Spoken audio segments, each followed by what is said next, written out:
Hey everyone, and welcome back, and thank you for making it to the end of the course. In this module, we're just going to recap over everything that we've covered in the course so far, and how those changes have affected our project now that they've all been implemented.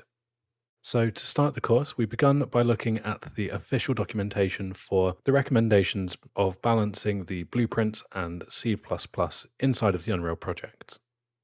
Then, by creating a new project from one of the existing templates, we've taken a look at where this documentation isn't always followed, even inside of the official Unreal provided project templates.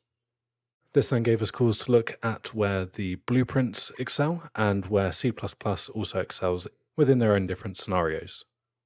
By following the rules of some of these and taking some tips from the documentation, we were then able to improve the general design process with the blueprint. So this was speeding up things like implementing different projectile types, very quickly prototyping how they look and how they act within the world. We also took this a step further by extending some existing functionality inside of our pawn class. And this enabled us to really make the firing functionality a lot more flexible with just one property declaration and then using that inside of the existing function. We were able to quickly swap out the type of projectiles we were firing. And then just for kind of code security and to stop any of the errors and bugs that we'd been seeing with the use of the directory string references, we removed those again as per the documentation and used some better exposed properties.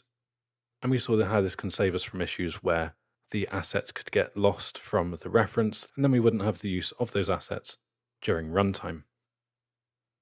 We then put all of this together and we tried and tested our change results to see what would happen if we were to bring everything into a new level, and really just take the chance to appreciate how much faster and easier it was to keep all of our changes in the blueprint classes, bring all of the things that we had going into a new level, and immediately be able to just hit play and have everything running as expected.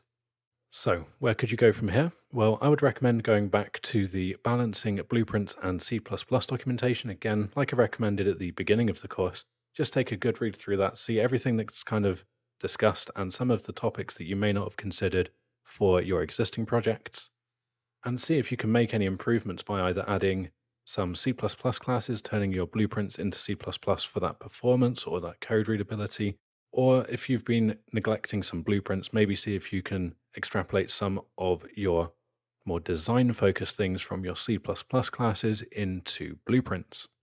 Also, rather than just looking at your own projects, definitely if you have time and maybe the space on your system, then download the ARPG template. This is, like I said at the beginning of the course again, just providing a wealth of knowledge. It's a really big project, so it can be a little bit intimidating to dive into, but just break it down. Look for the topics that interest you. If you want to know how the character's represented, where the logic for the characters split out, then start with that topic. That will make it much smaller. Look through the character class, see what's being handled in the C++ side of things and what's being handled in the blueprint side of things, because that's super interesting seeing all of the movement and input being handled in the C++ code, because again, that's essentially an event tick for the bindings and the updates.